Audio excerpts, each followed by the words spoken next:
संख्याओं का मासा ज्ञात करने के लिए यूक्लिड विभाजन एल्गोरिदम का प्रयोग कीजिए। तो इसका जो पहला पार्ट है वो है 135 और 255। चलो इससे पहले ये यूक्लिड विभाजन एल्गोरिदम देख लीजिए। ये क्या होती है, a equals to B Q plus R, जहाँ पर a और b धनात्मक पूर्णांक हैं और q और r पूर्ण संख्याएं हैं। तो हिंदी में पढ़ा होगा क्लास 7th 8th में कि भाज्य बराबर भाजक गुणे भागफल और प्लस शेषफल। तो इसमें क्या होता है, बेसिकली यही यहाँ पे होता है। देखिए a इक्वल्स टू बी गुणा क्यू प्लस आर, ये a को भाज्य कहेंगे, b को भाजक कहेंगे, q को भागफल कहेंगे और यहाँ पर जो r होता है वो शेषफल होता है। तो जैसे 135 से 255 का निकालना है तो क्या करेंगे, इसमें हम पहले इनमें ये देखेंगे कि दोनों में से बड़ी संख्या कौन सी है। तो यहाँ पर ये 225 जो है वो बड़ी है किससे, 135 से। तो 225 इधर लिखेंगे और 135 उसके बराबर में लिखेंगे। अब क्या करेंगे, 225 को 135 से भाग देंगे। यहाँ पर 1 दे दो, तो 225 को भाग देंगे हम 135 से। तो ये क्या होगा, 135 दूनी 270 ज़्यादा हो जाएगा, तो 135 एकन 135। तो 5 में से 5 गया 0, 12 में से 3 गया यहाँ पर, तो ये 9 बच गया। इसको लिखेंगे कैसे, ये देखिए यहाँ पर 135 यहाँ पर लिखा हुआ है, ठीक है, 225 यहाँ लिखा हुआ है, 135 यहाँ लिखा। क्यू जो है बी के साथ गुणा में लिखा जाएगा। तो यहाँ पर क्या करेंगे, 135 के साथ में जो ये भागफल है हमारा ये वाला, इसको हम इसके साथ गुणा में लिखेंगे और शेषफल प्लस में लिखा आता है, तो ये 90 यहाँ पर लिख देंगे। अब क्या होगा, ये 135 इधर उठा कर लाएंगे और ये वाला 90 यहाँ पर लाएंगे। अब क्या करेंगे, यहाँ पे 90 से भाग देंगे हम 135 से, 135 को। तो ये बिल्कुल जैसे भाग विधि से निकालते हैं मासा, उसी तरीके से है मासा, बस इसको लिखने का तरीका चेंज होता है।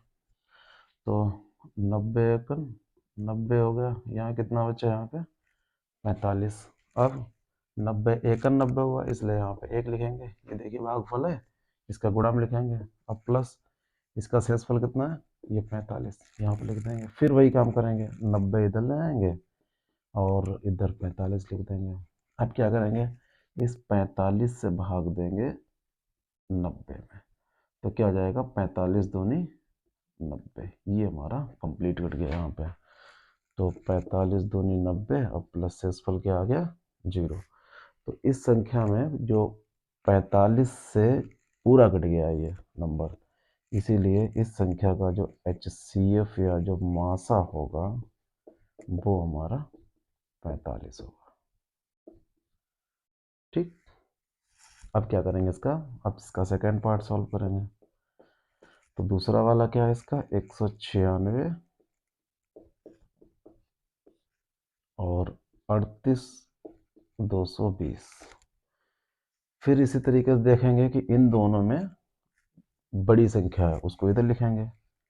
तो 38,220 इधर लिखेंगे और 196 इधर लिखेंगे। ठीक है, अब क्या करेंगे, 38,220 को 196 से भाग करेंगे। 196 से भाग देंगे 38,220 को। देखिए तो क्या होगा, 196 एकन 196। अब क्या होगा, यहाँ पर इसको घटाएंगे तो 12 में से 6 गया, 6 बचा है, और यहाँ 7, 17, 17 में से 9 गया, यहाँ पर तो ये 8 बच गया, और यहाँ पर 2 में से 1 गया 1। ठीक है, अब यहाँ पर ये हम 2 उतार लेंगे। अब क्या करेंगे, तब तक काटेंगे जब तक यहाँ पर कोई शेष फल नहीं बचना चाहिए। तो 196 देखिए ये 150 ही है, ये यहाँ पर 19 है, तो 19 नेमा 181 होता है, तो लगभग 9 से चला जाएगा।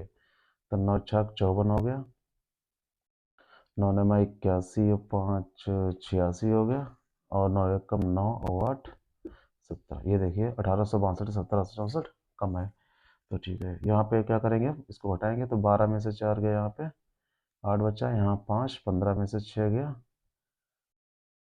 9 बचा, और यहाँ पर ये कुछ नहीं बचा। अब क्या करेंगे, यहाँ पर जीरो उतार लेंगे।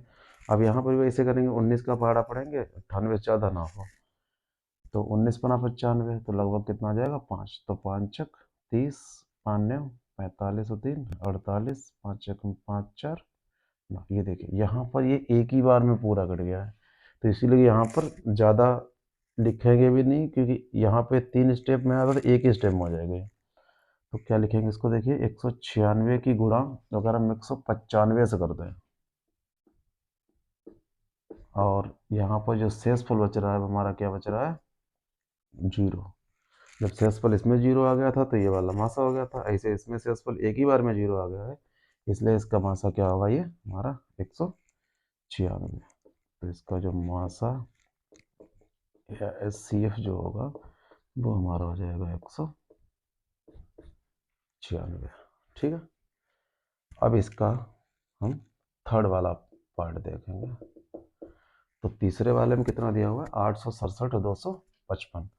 तो फिर इसमें इसी तरीके से देखेंगे कि 255 ज़्यादा, 867 ही ज़्यादा है 255 से, तो 867 ज़्यादा है किससे, 255 से। क्या करेंगे यहाँ पे 867 इधर लिखेंगे, और इसके बराबर में 255 लिखेंगे। फिर इसी तरीके से भाग देंगे, 867 को भाग देना है हमें किससे, 255 से। इसको यहाँ पे मिटा देते हैं, इसका कोई नहीं रह गया है वो।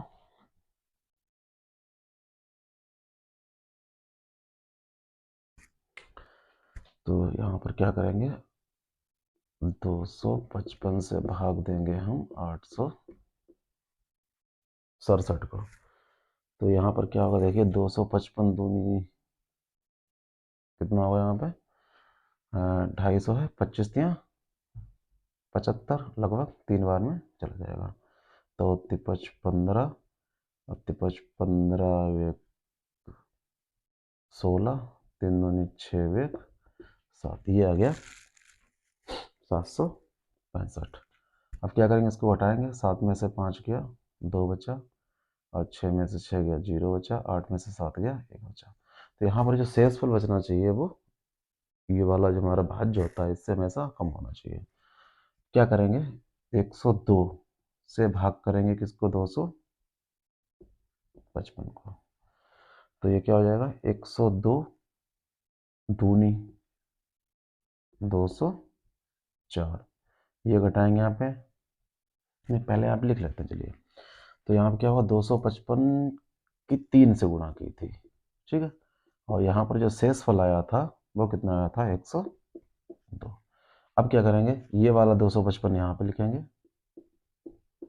और 102 यहाँ पे लिखेंगे। फिर यहाँ पर क्या करेंगे, 102 दूनी 204, और प्लस यहाँ पे कितना बचा, देखिए 5 में से 4 गया 1 बचा, ये यहाँ पे 5 बचा है, ठीक। तो ये 51 यहाँ पर हमारा शेषफल आ गया है। अब क्या करेंगे, इस वाले 102 को उठा करके यहाँ पे लाएंगे, और 51 यहाँ पर। अब देखिए यहाँ पे 51 से भाग देंगे 102 को, तो क्या होगा, ये 51 दूनी 102, ये कट गया यहाँ पर पूरा पूरा। तो ये हो गया 51 दूनी 102, और प्लस ये 51 दूनी 102 हो गया, तो यहाँ पर शेषफल क्या बच गया हमारे, ये वाला जीरो। यहाँ पर भी देखिए इसका मासा क्या आएगा, HCF या मासा कितना आ जाएगा इसका, 51, ठीक है। समझ में आ गया?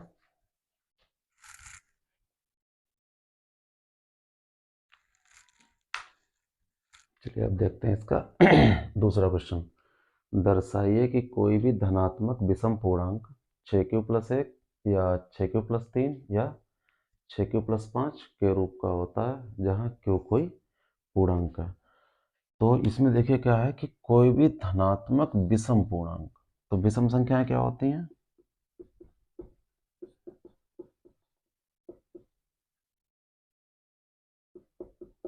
विषम संख्याएं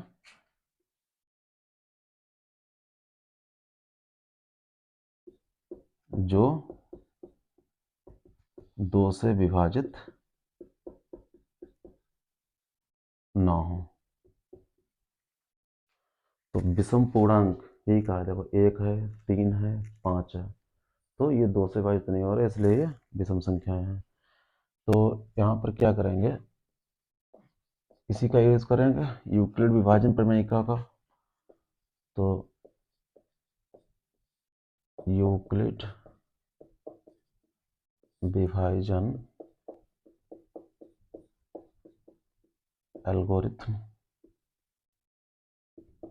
द्वारा हम क्या ले सकते हैं, a बराबर बी क्यू प्लस आर, ए बराबर बी क्यू प्लस आर। अब यहाँ पर हम देखिए क्या देखेंगे, यहाँ पे क्या लिखा है, 6q+1, 6q+3 और 6q+5। तो यहाँ पर जो b का मान है वो क्या है, 6 है।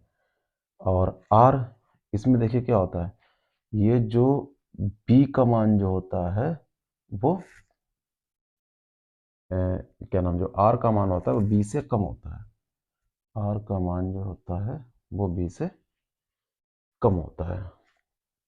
और इसका मान जो है 0 या 0 से बड़ा होता है। तो इसीलिए यहाँ पे क्या लिखेंगे हम, जहाँ नहीं, यहाँ पे लिख दीजिए b बराबर 6 तथा r बराबर 6 से कम संख्या यहाँ पर ले सकते हैं हम। तो 0 ले लेंगे, 1 2 3 4 तथा 5। ठीक है, अगर हमने b यहाँ पे 6 लिया है तो जो r का मान होगा वो 0 से लेकर के 5 तक होगा, क्योंकि जो r का मान होता है हमेशा 0 से छोटा होता है और ये धनात्मक ही होता है प्लस का, क्योंकि शेषफल कभी माइनस में नहीं हो सकता है, इसीलिए। अब हम क्या करेंगे,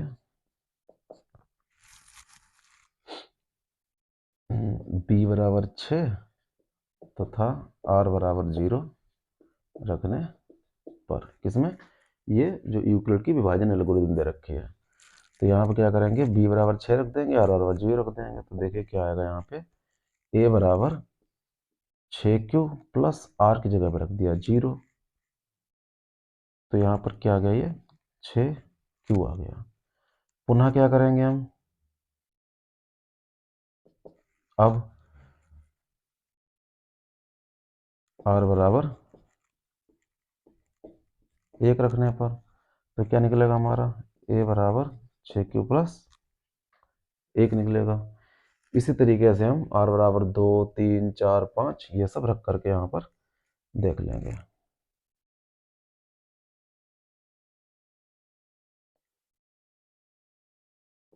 r बराबर 2 रखने पर तो यहाँ पे क्या होगा, देखिए a बराबर, ये इसको इस तरीके से, तो a बराबर 6q प्लस 5 आ गया है। अब देखिए, अब यहाँ पे क्या देखते हैं, जैसे a बराबर, पहले हमने r बराबर जब 0 रखा था तो a बराबर 6q आया। तो सम संख्याएं कौन सी होती हैं, जो 2 से विभाजित हो, मतलब जो 2 से कट जाए, जो 2 के पहाड़े में संख्या होती हैं वो सम संख्या होती हैं। यहाँ पर देखिए 6q, q हमारा अगर कोई पूर्णांक है 1 2 3 4, तो 6 यहाँ पे क्या लिखा है 6, तो 6 क्या है, एक सम संख्या है, इसलिए इसको क्या बोलेंगे हम, सम संख्या। ठीक है, यहाँ पे क्या होगा, देखिए ये 6 की तो सम संख्या है, अगर सम संख्या में एक जोड़ देते हैं तो क्या बन जाती है ये? विषम संख्या। ठीक है। इसी तरीके से अगर सम संख्या में सम संख्या जोड़ देंगे तो फिर से हो जाएगी क्या? सम संख्या। अब देखिए, ये सम संख्या में विषम संख्या जोड़ी है तो क्या हो जाएगी? ये विषम संख्या हो जाएगी। फिर से यहाँ देखिए 4 रख दिया तो सम संख्या में अगर सम संख्या जोड़ी है तो क्या आ जाएगी हमारी? सम संख्या आ जाएगी। और सम संख्या में विषम संख्या जोड़ी तो क्या हो जाएगी? विषम संख्या हो जाएगी। ठीक। अब देखिए, यहाँ पे जो प्रश्न कहा है इन्होंने कि कोई भी धनात्मक जो विषम पूर्णांक है, विषम वाला पूर्णांक हमेशा इसके रूप में होना चाहिए, 6q+1, 6q+3 और 6q+5। तो देखिए जो हमने यहाँ पे निकाला है इसमें 6q+1 देखिए विषम है 6q+3 ये भी देखिए ये भी विषम है, ये भी विषम है। फिर अगला है 6q+5 देखिए ये भी विषम संख्या है। तो हम क्या लिख देंगे? अतः हम देखते हैं कि कोई भी धनात्मक विषम पूर्णांक 6q+1, 6q+3 तथा 6q+5 के रूप का होता है। तो इस तरीके से हमारा ये दूसरा वाला क्वेश्चन हल हो गया। देखते हैं, ये है किसी परेड में 616 सदस्यों वाली एक सेना, कोई सेना की एक टुकड़ी है, इसमें 616 सदस्य हैं टोटल और इनको 32 सदस्यों वाले एक आर्मी बैंड के पीछे मार्च करना है। तो 32 सदस्यों के एक आर्मी बैंड है, इनके पीछे इनको मार्च करना है। मार्च मतलब जो कदम ताल इस तरीके से करते हैं। तो दोनों समूहों को समान संख्या वाले स्तंभों में मार्च करना है, मतलब जो लाइनें बनेंगी जो बराबर बनेंगी, तो उन स्तंभों की अधिकतम संख्या, ये देखिए यहाँ पे मेन चीज ये है, उन स्तंभों की अधिकतम संख्या। तो अधिकतम का मतलब ही होता है मासा, अधिकतम अगर आ जाए तो क्या होता है इसका मतलब? मासा। और यहाँ पर अगर कम से कम आ जाए तो इसका निकालते हैं हम लासा। क्या होगा, क्या है जिसमें वे मार्च कर सकते हैं? तो सिंपल सी चीज़ है, इसमें क्या करेंगे हम 616 और 32 का मासा निकाल लेंगे। लेकिन मासा निकालने का हमारा सिंपल तरीका एक होता है जो गुणनखंड विधि के द्वारा करते हैं, वो भी कर सकते हैं, लेकिन क्योंकि इस प्रश्नावली का क्वेश्चन यहाँ पे लगा रहे हैं इसलिए इसको हम यूक्लिड विभाजन एल्गोरिथम के द्वारा ही लगाएंगे। नहीं, उससे भी अगर लगाना चाहें पेपर में आ जाए तो उसमें इसमें जो है हम डायरेक्ट सीधे गुणनखंड वाली विधि होती है उससे भी कर सकते हैं, तो कोई दिक्कत नहीं है। तो क्या करेंगे हम इसको, इन दोनों का मासा निकाल लेंगे। तो हल करेंगे 616 तथा 32, इनका हम मासा निकाल लेंगे और जो मासा निकालते हैं वही हमारी अधिकतम संख्या हो जाएगी। तो क्या करेंगे इसमें देखिए 616 ज़्यादा है किससे? 32 से, तो 616 इधर लिखेंगे और इसके बराबर में 32 लिखेंगे। अब क्या करेंगे यूक्लिड विभाजन द्वारा, यहाँ लिख दो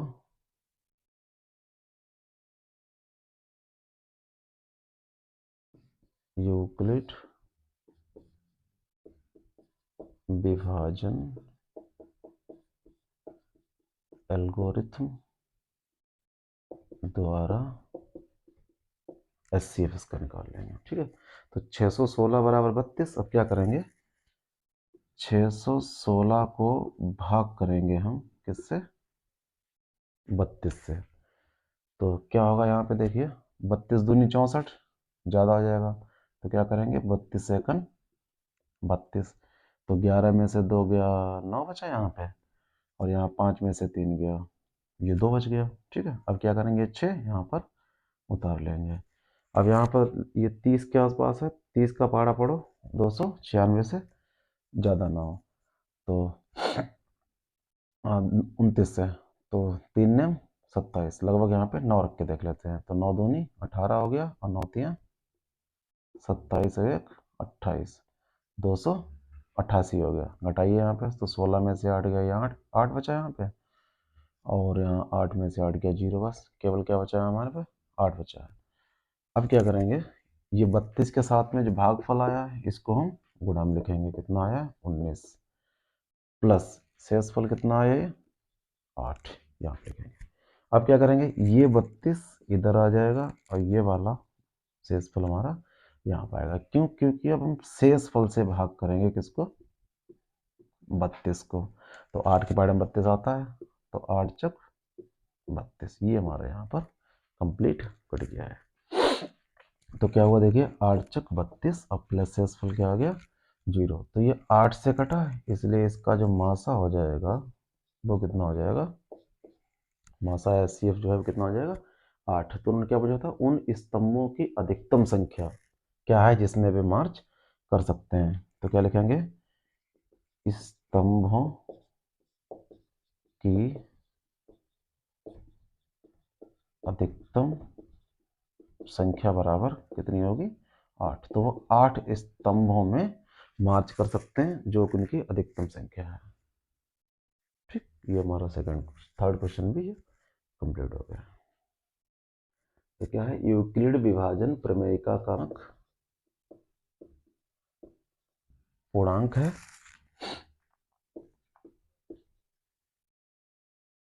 तो ये जो है यूक्लिड विभाजन प्रमेय का द्वारा क्या लिख सकते हैं इसको, तो ये 3Q प्लस 1 तथा 3Q प्लस 2 के रूप का होगा। अब ये 2 तक ही क्यों लिया, क्योंकि यहाँ पर जो हमारी b की वैल्यू है वो क्या है 3। अगर b की वैल्यू 3 होगी तो r की वैल्यू क्या होगी, या तो 0 होगी या 1 होगी या 2 होगी, क्योंकि इसमें 3 तो हो ही नहीं सकती b के बराबर। यहाँ पे दो कंडीशन क्या लिखी है कि जो r की वैल्यू होगी वो b से छोटी होगी और 0 के बराबर और या 0 से बड़ी होगी। तो 0 और 3 के बीच की संख्या होगी वो 2 और 1 होंगी। अब हम क्या करेंगे इसमें, देखिए एक का नाम यूक्लिड विभाजन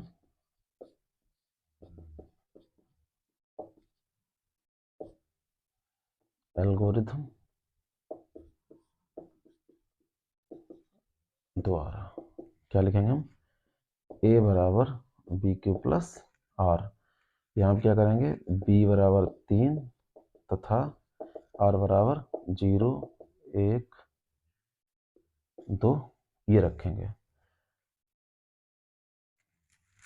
ठीक है, तो यहाँ पे क्या करें, पहले r बराबर 0 रख लो, तो b बराबर 3 तथा r बराबर 0 रखने पर तो क्या आ गया, देखिए a बराबर b की जगह पे 3 रख लिया, यहाँ पर BQ है तो ये 3Q हो गया, प्लस r बराबर 0 तो r की जगह पे 0 रख लिया, तो यहाँ पे क्या आ गया, a बराबर 3Q आ गया। लेकिन हमें क्या दिखाना है यहाँ पे, देखिए किसी भी पूर्णांक m के लिए 3m प्लस 1, लेकिन करना क्या है, किसी धनात्मक पूर्णांक का हमें वर्ग करना है। धनात्मक पूर्णांक जो हमारा है उसका क्या करना है, हमें वर्ग करना है। तो इसका वर्ग करेंगे, क्या लिखेंगे, दोनों तरफ वर्ग करने पर। तो देखिए यहाँ पे a का वर्ग करेंगे तो a स्क्वायर आ जाएगा, a का वर्ग, और यहाँ 3Q का वर्ग करेंगे तो 3Q का वर्ग हो जाएगा। तो a का वर्ग बराबर ये हो गया 9Q का वर्ग। यहाँ पे जो वर्ग आया है वो 9Q वर्ग आया है, लेकिन हमें क्या चाहिए, यहाँ पे 3m चाहिए। तो क्या करेंगे, a का वर्ग बराबर, यहाँ से एक काम करो, 3 इसको ऐसे लिख लो, 3 गुणे 3 9 है, इसको 3 गुणे 3 लिख सकते हैं और Q की बात 2 ऐसे ही। अब इसको हम m मान लेते हैं, तो a का वर्ग बराबर 3 m लिख देंगे, क्यों हमें 3m यहाँ पे लाना है। तो a का वर्ग बराबर 3m हो गया, और यहाँ पर जो m माना उसको लिख भी देंगे, जहाँ m बराबर 3q का वर्ग। ठीक है, अब r बराबर 1 रखने पर, तो यहाँ पर r बराबर 1 रख दो और b बराबर 3, तो क्या हो गया, a बराबर 3q प्लस 1। पुनः हम क्या करेंगे फिर इसका, फिर का इन्होंने वर्ग तो इसका भी वर्ग करेंगे, जगह नहीं है तो यहाँ लिखे दे रहा है, दोनों तरफ वर्ग करने पर। अब क्या करेंगे देखिए, a बराबर 3q प्लस 1 आया, इसका वर्ग करेंगे यहाँ पे, तो ये हो जाएगा a का वर्ग और इधर हो जाएगा 3q प्लस 1 का वर्ग। तो ये तो a का वर्ग ऐसे रहेगा। यहाँ पर ये देखिए 3q प्लस 1, तो 3q प्लस 1 में क्या लग रहा है, ये a प्लस बी का होल स्क्वायर। देखिए a प्लस बी का वर्ग, ये क्या होता है, a का वर्ग प्लस b का वर्ग प्लस 2ab। तो इसको हम इस तरीके से खोलेंगे, तो ये क्या हो जाएगा, 3q का वर्ग प्लस 1 का वर्ग प्लस 2ab, तो 2 गुणे 3q गुणे में 1, तो क्या हो जाएगा, a का वर्ग बराबर ये हो गया देखिए 9q का वर्ग, और इसको उठा करके यहाँ बीच में लिख लेते हैं, तो हो जाएगा 2 तिया 6q और प्लस यहाँ 1 का वर्ग 1 हो गया। अब देखिए हमें क्या लाना है, 3m प्लस 1, 3m प्लस 1, तो प्लस 1 तो आ गया। अब यहाँ पे इसको 3m बनाओ, देखिए क्या हो गया, a का वर्ग प्लस यहाँ से 3 कॉमन ले लो। ठीक है, क्योंकि हमें 3m बनाना है इसलिए 3 कॉमन ले लेंगे, तो यहाँ ब्रैकेट में क्या बचेगा, 3 का पाड़ा पढ़ो 9 है, तो 3 तिया 9, अब क्योंकि 2 प्लस 3 दूनी 6, और ये वाला क्यों ऐसे रहेगा प्लस का 1। देखिए अगर इसको लिखना चाहें तो ऐसे लिख सकते हैं, 3m प्लस 1, a का वर्ग बराबर 3m प्लस 1, और ये m क्या है, जहाँ m बराबर 3q की घात 2 प्लस 2 की, ये हमारा क्या आ जाएगा, m का मान आ जाएगा। तो जो सवाल में कहा था कि किसी धनात्मक पूर्णांक का जो वर्ग होता है, देखिए वर्ग किया, ये हमने a को ही धनात्मक पूर्णांक यहाँ पर पहले मान लिया था, a को ही धनात्मक पूर्णांक का, तो इसका जो वर्ग होगा वो किसी पूर्णांक m के लिए, तो उसको जो यहाँ पर जो 3 का जो गुणज आया था इसको हमने m मान लिया था, तो वो 3m या 3m के रूप का होगा। तो ये देखिए यहाँ पे पहला वाला जो हमारा भाग आया वो 3m आ गया, और दूसरा वाला जो आया है वो 3m प्लस 1 आ गया है। अभी एक संख्या और बची है, देखिए यहाँ पे 0 आ गया, 1 आ गया, और अभी यहाँ पे 2 बचा हुआ है, तो निकालने के लिए भी हम एक स्टेप इसको और बढ़ा लेते हैं आगे, कि a बराबर 3q प्लस 2 ले लेंगे फिर इसको आगे। लेकिन यहाँ पे सवाल में केवल 2 ही पूछे हैं कि 3m या 3m प्लस 1, इसलिए 3m आ गया, 3m प्लस 1 आ गया, बस यहीं पे सवाल छोड़ देंगे हम, और लास्ट में क्या लिख देंगे कि ये अतः किसी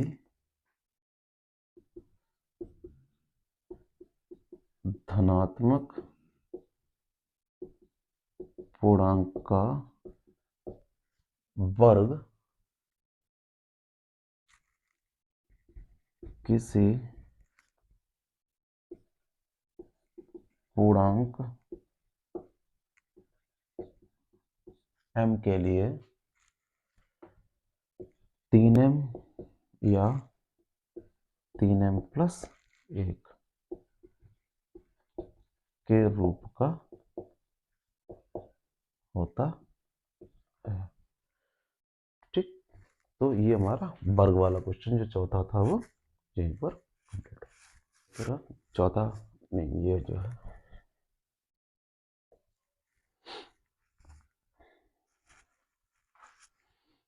अब जो है हम पांचवा क्वेश्चन देखते हैं। तो यूक्लिड विभाजन प्रमेयिका का प्रयोग करके दर्शाइए कि किसी धनात्मक पूर्णांक का घन, इससे पहले वाला जो सवाल था चौथा वाला उसमें लिखा था यहाँ पे वर्ग, तो किसी भी धनात्मक पूर्णांक का जो घन होता है वो 9m, 9m प्लस 1 और 9m प्लस 8 के रूप का होता है। तो इसमें भी उसी तरीके से बिल्कुल लगाएंगे, इसको क्या करेंगे यहाँ पे मान लेंगे माना ए कोई धनात्मक पूर्णांक है तो इसको क्या ले लेंगे हम, 3, अब पीछे और लिया था 3 क्यूब प्लस 1, 3 क्यूब प्लस 2 के रूप में लिख सकते हैं हम इसको। ठीक, 3 क्यों लिया इसमें, 9 क्यों नहीं लिया, क्योंकि यहाँ पे 3 का वर्ग करेंगे देखिए तो 9 आ जाएगा, यहाँ घन करना है तो 3 का अगर घन करेंगे तो 27 आएगा, और 27 में से 9 हम कॉमन ले लेंगे तो 9 आ जाएगा, और 9 लेंगे तो 9 से भी कुछ नहीं जाएगा, लेकिन बहुत ज़्यादा बड़ी संख्या आ जाएगी, इसलिए हम 3 का प्रयोग करके भी यहाँ पर कर सकते हैं। तो क्या लिखेंगे, यूक्लिड विभाजन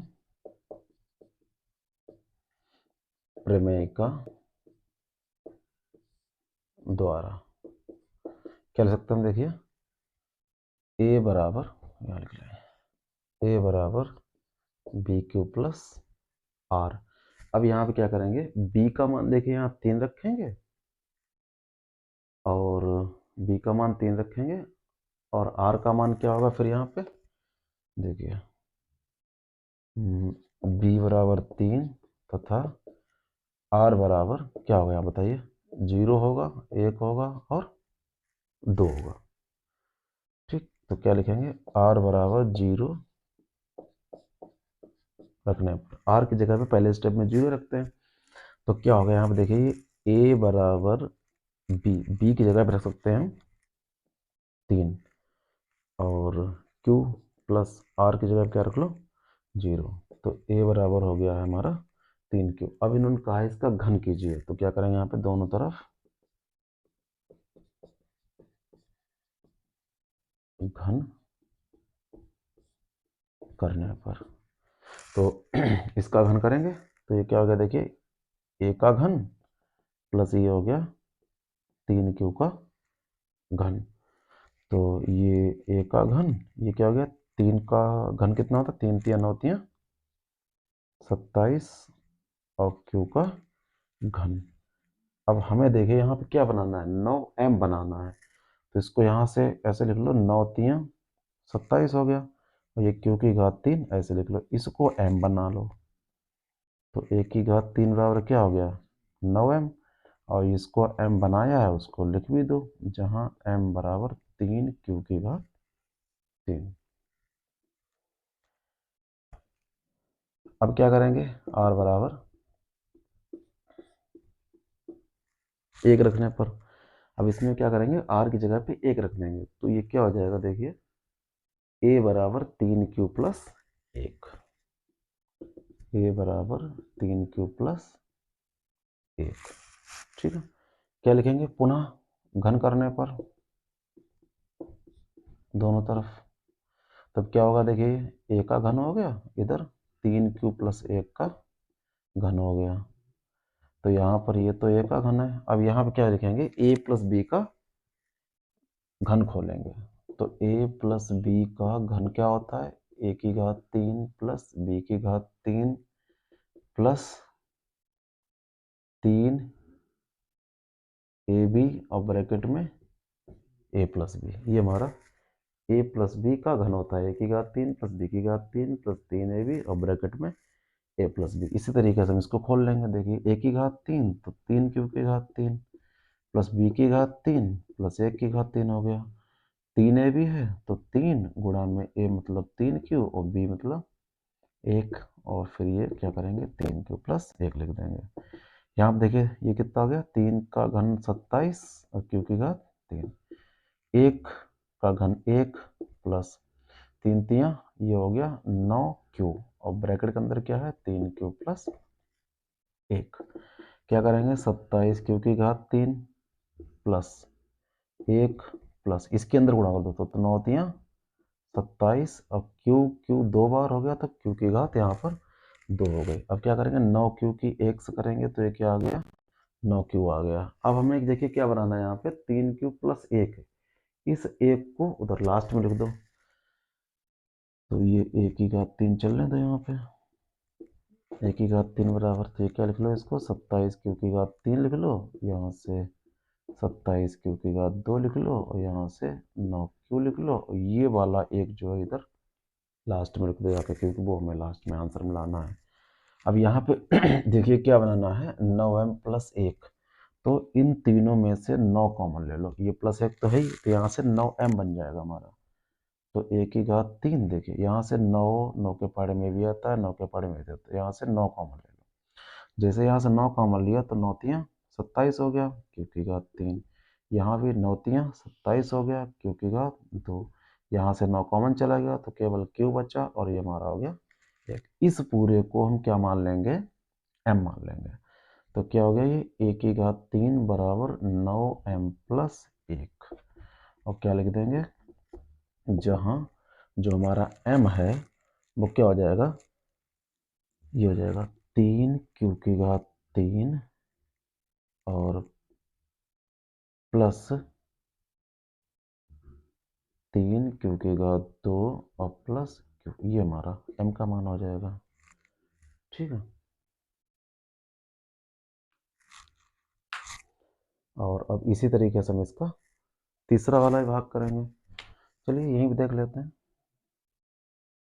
हो जाएगा यहाँ पे। अब क्या करेंगे, अब r बराबर 2 रखने पर, क्योंकि हमें अभी यहाँ एक पे 9, एक देखिए ये दोनों आ गए, 9m भी आ गया, 9m प्लस भी आ गया। ये देखिए किसी संख्या का घन करने पर 9m आ गया, और एक संख्या घन करने पर 9m प्लस 1 भी आ गया। अभी 9m प्लस 8 बचा लाने को, तो क्या करेंगे, r बराबर 2 रखने पर, तो यहाँ पर क्या हो जाएगा, ये a बराबर 3q प्लस 2। फिर क्या करेंगे, इसका हम फिर से ये घन करेंगे, घन करने पर, तो देखिए क्या होगा, ये होगा ए की घात 3, और ये हो जाएगा 3q प्लस 2 की घात 3। तो ए की घात 3 प्लस इसमें यही वाला फॉर्मूला फिर से लगेगा, ये वाला सूत्र। तो क्या हो गया, देखिए ये 3q की घात 3 प्लस 2 की घात 3 प्लस 3 गुणे 3q, और यहाँ पर गुणे में 2, और ब्रैकेट के अंदर 3q प्लस 2। ठीक है, अब क्या करेंगे, ए की घात 3 प्लस ये हो गया 3 तियाँ 9 तियाँ 27 क्यू की घात 3, क्यू की घात 3 हो गया 8, और प्लस 3 तियाँ 9 दूनी 18 क्यू हो गया, और ब्रैकेट में 3q प्लस 2 भी ऐसे रखेंगे। अब क्या होगा, ये देखिए ए की घात 3 बराबर 27 क्यू की घात 3 प्लस 8 प्लस इस 18 के अंदर गुणा कर दो, तो 18 तियाँ 54 क्यू की घात 2 प्लस 18 दूनी 36 क्यू। अब क्या करें, देखिए लास्ट में क्या लाना है, हमें m लाना है प्लस, वो सॉरी ये 8 है प्लस का, तो ये प्लस का 8 उधर भेज दो। तो ए की घात 3 बराबर क्या हो गया, 27 क्यू की घात 3 हो गया प्लस 54 क्यू की घात 2 हो गया प्लस 36 क्यू हो गया प्लस ये यहाँ पर 8। अब यहाँ देखिए 9 कॉमन ले लेते हैं हम, क्योंकि हमें 9m प्लस 8 बनाना है। तो यहाँ से अगर 9 कॉमन ले लेंगे तो 9 तियाँ 27 हो जाएगा, 9 छक 54 हो जाएगा, ये क्यू है, प्लस 9 चौक 36 हो जाएगा, और प्लस का 8 ऐसे लिखा रहेगा। अब हम क्या करेंगे, इस पूरे को m मान लेंगे, तो ए की घात 3 बराबर 9m प्लस 8। ये देखिए तीनों पार्ट हमारे आ गए, जो उन्होंने सवाल में पूछा था कि किसी भी संख्या का अगर हम धनात्मक पूर्णांक का जो घन करते हैं वो 9m 9m प्लस 1 या 9m प्लस 8 के रूप का आता है। तो देखिए पहला हमारा ये 9m आ गया, ये यहाँ पे 9m प्लस 1 आ गया, यहाँ पर 9m प्लस 8 आ गया। तो लास्ट में अगर लिखना चाहें तो हम क्या कर सकते हैं कि अतः किसी संख्या का घन करने पर यह 9m प्लस 1 तथा 9m प्लस 8 के रूप का होता है। किसी भी धनात्मक पूर्णांक का जो घन करेंगे तो क्या आ जाएगा, 9m, 9m प्लस 1 और 9m प्लस 8 के रूप का होता है। तो इस तरीके से ये हमारी यूक्लिड विभाजन प्रमेयिका के ऊपर जो पूरी जो पहली वाली प्रश्नावली थी, प्रश्नावली 1.1, वो हमारी यहाँ पर कंप्लीट हो गई है। ठीक है, तो प्रश्नावली 1.1 थी यहाँ पे, ये हमारी यहाँ पे पूरी हो गई है।